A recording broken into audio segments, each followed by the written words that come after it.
वालेकुम, मैं हूं नुमान अहमद और हम आपको वेलकम करते हैं मशवरा के तीसरे पॉडकास्ट में। जैसा कि आप जानते हैं, फिज़ियोथेरेपी एक बहुत ही वसी फील्ड है।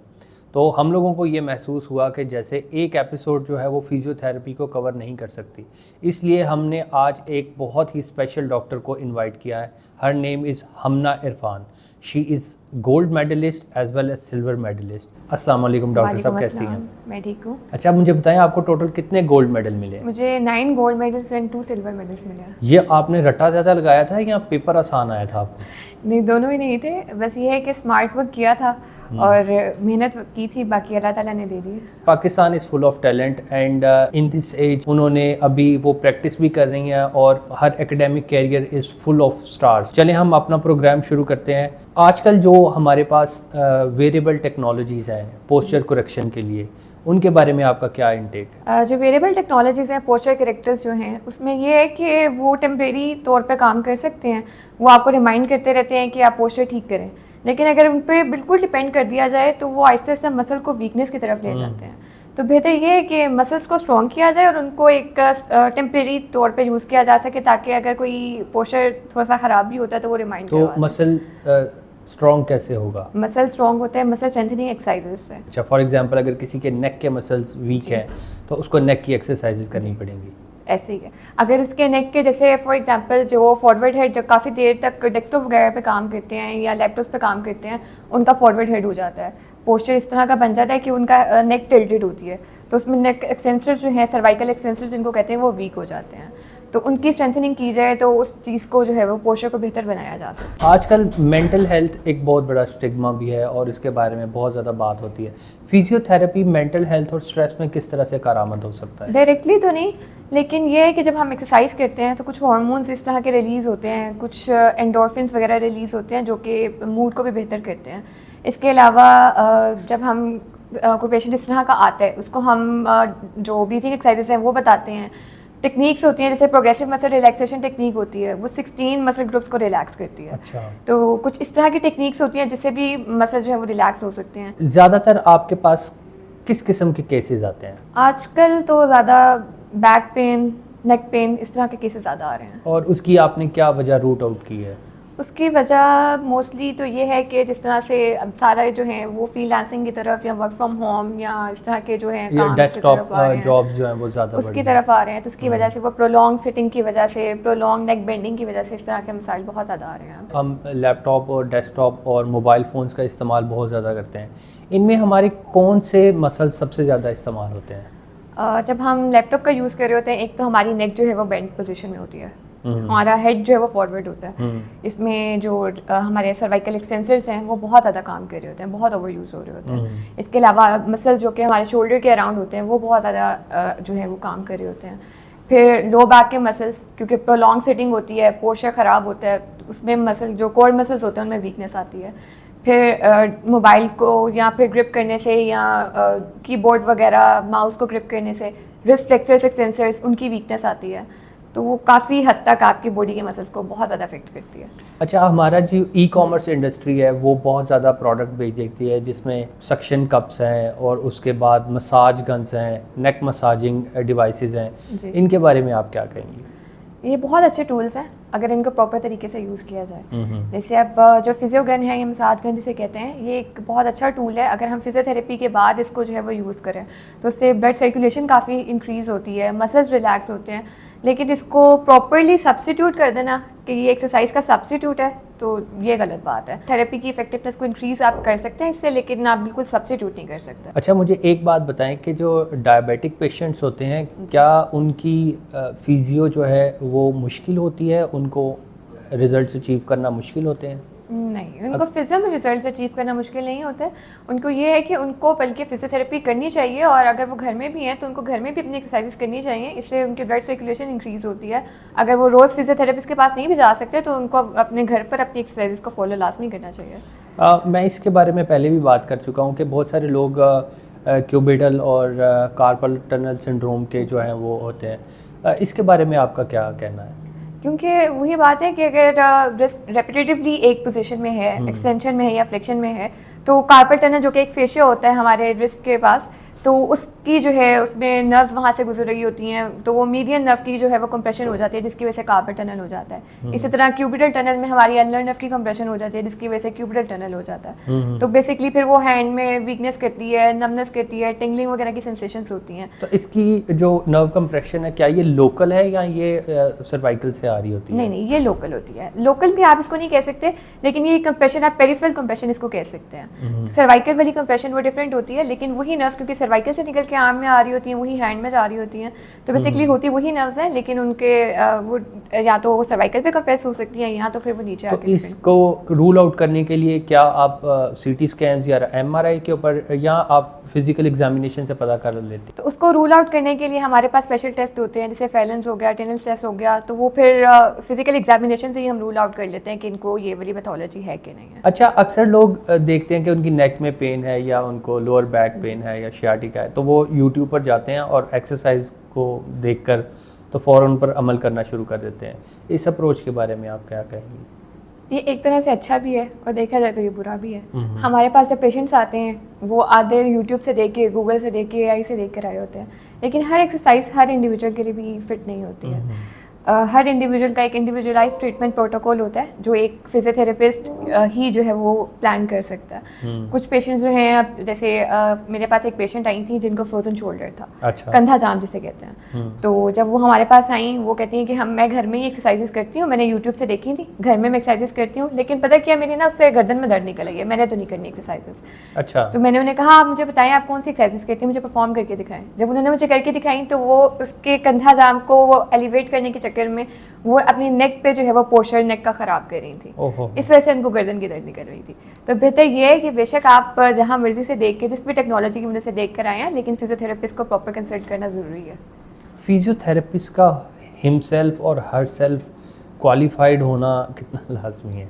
नहीं, बहुत लाजमी है। बहुत लाजमी। जब तक फिजियोथेरेपिस्ट को ही नहीं पता होगा कि वो पेशेंट के साथ क्या कर रहा है, जब अगर फॉर एग्जाम्पल वो कोई एक्सरसाइज करवा रहा है तो वो पेशेंट को क्यों करवा रहा है, इसकी पेशेंट को कितनी ज़रूरत है और पेशेंट इसको किस तरह से परफॉर्म कर सकता है। अगर पेशेंट को उसकी रेंज गेन नहीं हो रही तो क्यों नहीं हो रही, जब तक फिजियोथेरेपिस्ट को जो है वो इस बात में बिल्कुल क्लियर नहीं होगा वो पेशेंट पे काम नहीं कर सकता। लेकिन अभी यूनिवर्सिटीज़ जो हैं वो इतने ज़्यादा ग्रेजुएट्स एवरी ईयर मार्केट में आ रहे हैं, और स्पेशली वो लाहौर, इस्लामाबाद, यहाँ पर मेट्रोपॉलिटन सिटीज़ आप कह लें, इनमें है, इनका क्या फ्यूचर है? आई मीन जॉबलेसनेस बढ़ रही है? बिल्कुल ऐसे ही है, क्योंकि अब यूनिवर्सिटीज़ में देखा जाए तो हर 6 मंथ बाद उनका एक नया सेमेस्टर आता है। हाँ। और हर 6 मंथ बाद जो है वो फिजियोथेरेपिस्ट आते हैं। हाँ। और बेसिकली उनकी क्लासेस में मोर देन 100 फिजियोथेरेपिस्ट होते हैं। अच्छा। एक सेमेस्टर की क्लास में। तो उसमें ये होता है कि जब वो इतने ज़्यादा फिजियोथेरेपिस्ट आते हैं, आगे जॉब्स इतनी है नहीं, वो मार्केट इतनी सेचुरेट हो जाती है, इस वजह से जो है काफ़ी ज़्यादा फिजियोथेरेपिस्ट अनएम्प्लॉयड है। इवन कि अब हमारे मेडिकल कॉलेजेस के जो ग्रेजुएट्स हैं वो भी अनएम्प्लॉयड होते हैं। इस अनएम्प्लॉयमेंट के मसले को हल करने के लिए मशवरा ने डॉक्टर्स को ऑन बोर्ड किया हुआ है, जिसमें फिजियोथेरेपिस्ट जो हैं वो अपनी प्रोफाइल बना सकते हैं और क्लाइंट्स जो हैं वो उनको अप्रोच कर सकते हैं, जिसमें अगर वो अपने करियर के आगाज़ में हैं तो they can still have access to the clients. So मशवरा एम्प्लॉयमेंट जनरेशन में नए जो फिजियोथेरेपिस्ट और डॉक्टर्स हैं उनकी मदद कर रहा है। अच्छा, यकदम मार्केट में कुछ ऐसे ट्रेंड्स आते हैं कि वो टॉक ऑफ द टाउन बन जाते हैं। फॉर एग्जांपल, आज से 1-1.5 साल पहले विटामिन डी हर कोई डेफिशिएंट था विटामिन डी, और उसके बाद आजकल मैग्नीशियम ग्लाइसिनेट जो है वो मार्केट में अब हर दूसरी ऐड जो है वो मैग्नीशियम ग्लाइसिनेट, आपको नींद नहीं आ रही, आपके बदन में दर्द है, आपको माइग्रेन है, आपके सारी बीमारियों का हल शायद वो मैग्नीशियम। क्या वाकई हम डेफिशिएंट हैं? डेफिशिएंसी लोगों में होती है, लेकिन किसी भी ट्रेंड को इस तरह से फॉलो करना कि इसको गूगल पे देखा है। अब ये है कि लोगों में डेफिशिएंसी होती भी है और सप्लीमेंट्स लेने से उनमें बेटरमेंट भी बहुत आती है। ये एक बहुत अच्छे सप्लीमेंट्स हैं जो कि आपकी डाइट का एक तरह से सब्सटीट्यूट कह लें कि डाइट से वो चीज़ें पूरी नहीं हो रही तो आप सप्लीमेंट्स इनटेक करते हो। लेकिन ये कि जब गूगल पे उसकी मार्केटिंग और हाइप देखी जाती है या सोशल मीडिया पे देखी जाती है तो हर बंदा उनको इनटेक करना शुरू कर देता है, जो कि हार्मफुल भी हो सकते हैं। तो प्रॉपर अगर डेफिशिएंसी है तो कंसल्ट करके फिर चीज़ें लेना, ये बहुत अच्छे इनके रिजल्ट्स आते हैं, लेकिन बगैर देखे बगैर सोचे समझे नहीं इनटेक करना चाहिए। डॉक्टर हमना के कहने का मतलब ये है कि हम लोगों को पहले लैब वर्क करवा लेना चाहिए ताकि हम रूल आउट कर सके कि हम विटामिन डी डेफिशिएंट हैं भी या नहीं, और या हमें मैग्नीशियम की कमी है भी या नहीं। तो उसके बाद ही इस चीज़ को या इन सप्लीमेंट्स को लिया जा सकता है। इन सप्लीमेंट्स को लेने में कोई बुरी बात नहीं है, they can be very helpful, but if you are deficient. आजकल लोगों को वेट लॉस करने के लिए जिम एक बूमिंग बिजनेस है, बहुत सारे लोग जिम जाते हैं, लेकिन वहाँ पर ख़तरा भी होता है कि वो अपने आप को इंजर ना कर लें, हैवी वेट ना उठा लें। उन लोगों को आप क्या कहना चाहेंगी? उन लोगों को बस ये कहना चाहूँगी, ज़रूर करें एक्सरसाइजेज, ज़रूर करें जिम, लेकिन किसी ट्रेनर के साथ।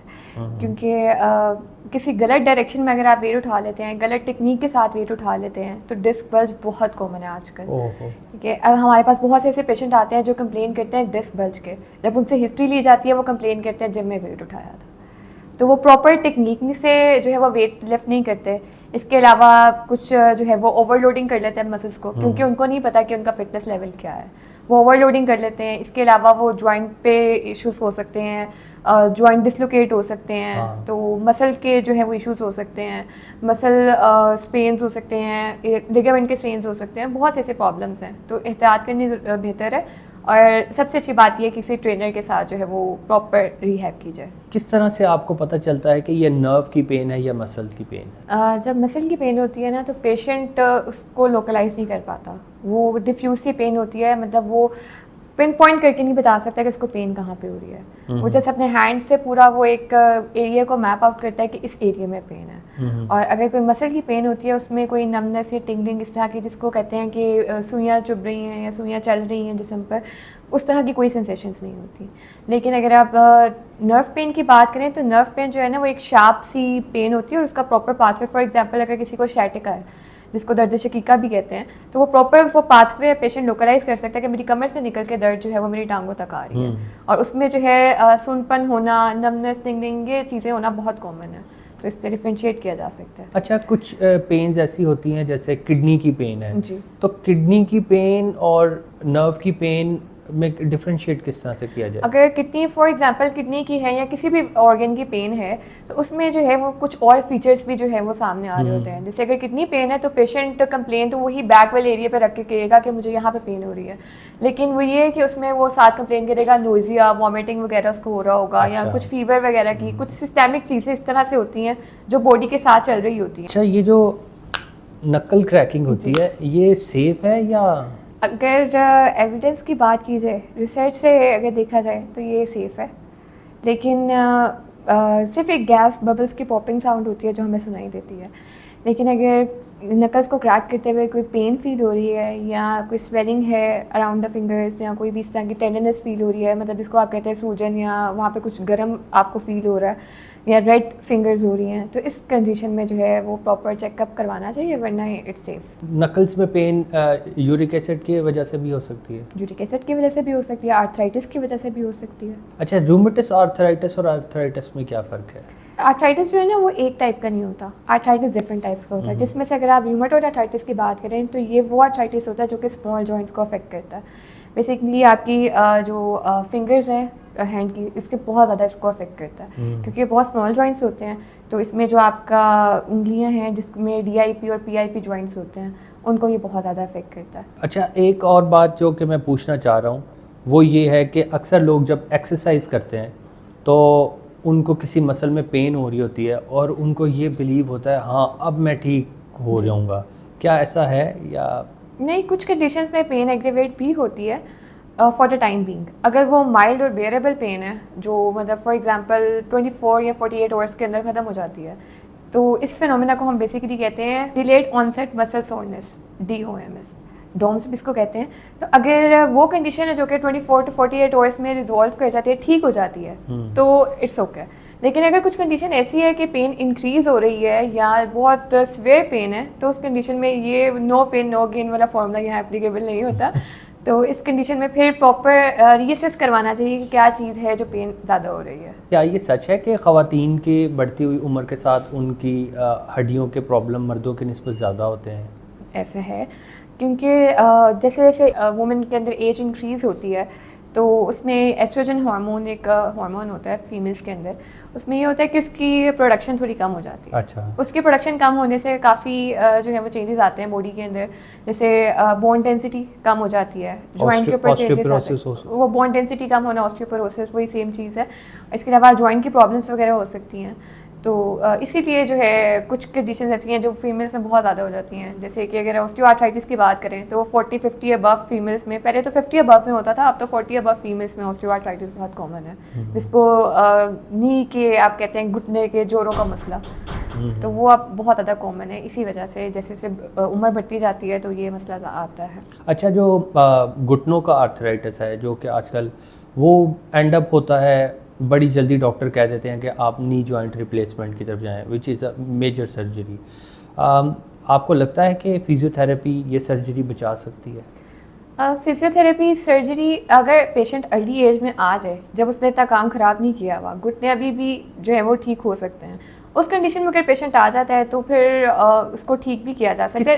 किस तरह से ठीक हो जाएंगे? If it is between two bones and नहीं, उसको ये है कि जो डैमेज हो गया उसको रिवर्स नहीं कर सकते। अच्छा, ठीक है, लेकिन ये है कि मसल स्ट्रेंथनिंग कर सकते हैं।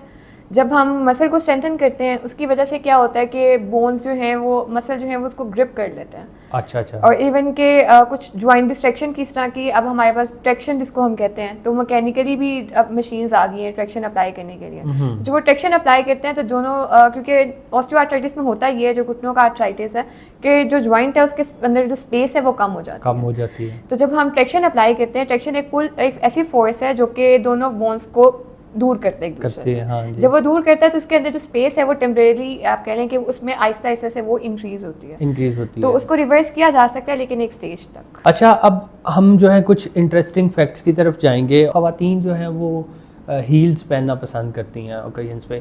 हील्स क्या ख़तरनाक हैं? पहने थोड़ी देर के लिए, जैसे फंक्शन पे जाना है 2-4 घंटे के लिए पहन लें तो इसमें कोई हर्ज नहीं है। उसकी कोई हाइट का भी कुछ? हाइट ये है कि जितना आप नॉर्मली कैरी कर सकते हो। अच्छा। लेकिन फिर भी जितनी भी आप कैरी कर सकते हो, फिर भी 2-4 घंटे से ज़्यादा नहीं पहननी चाहिए। लेकिन जो शोबिस से रिलेटेड हैं और जिनको हील पहननी पड़ती है या जिनको हाइट का प्रॉब्लम है, उनको किस किस्म की ख़तरात लाहक हो सकते हैं? उनका एक तो ये है कि पूरी स्पाइन की अलाइनमेंट भी डिस्टर्ब हो सकती है सिवियर केसेस में अगर देखा जाए। वैसे वो आपके एंकल जॉइंट को, जो आपका जो पाँव का जोड़ होता है, फिर जो आपके नी के जॉइंट्स होते हैं या आपकी बैक पे, ये आपकी पूरी बॉडी पे एक तरह से आपकी लोअर लिम्ब पे जो टांग होती है पूरी, उस पर बहुत ज़्यादा असर अंदाज होती है। तो ये है कि थोड़े टाइम के लिए पहने, जब वो किसी फंक्शन वगैरह में हैं या किसी इवेंट पे हैं तब पहन लें, बाकी कंफर्टेबल यहाँ पे फ्लैट शूज़ वेयर करें तो ये ज़्यादा बेहतर। अब हमारा सेक्शन है AI वर्सेस डॉक्टर, जिसमें हम एक सवाल जो कि हमने AI से पूछा है वो हम अब डॉक्टर हमना से भी पूछेंगे। सो आर यू रेडी? जी। हमारा क्वेश्चन है, what is the clinical difference between tendinopathy and tendinitis and how does it change your rehab approach? Tendinitis जो है बेसिकली वो टेंडन की इन्फ्लेमेशन होती है और उसमें जो है वो पेन आती है, इन्फ्लेमेशन होती है। तो बेसिकली उसमें हम पेन को और इन्फ्लेमेशन को कंट्रोल करने पे फोकस करते हैं। अगर टेंडिनोपैथी की बात करें तो वो एक आप कह लें कि पूरा एक क्रॉनिक डीजनरेशन है टेंडन की। तो उसमें यह है कि फिर हम पहले तो उसकी आहिस्ता आहिस्ता से उसकी प्रोग्रेसिवली लोडिंग करवाते हैं टेंडन की, फिर उसकी स्ट्रेंथनिंग की तरफ जाते हैं।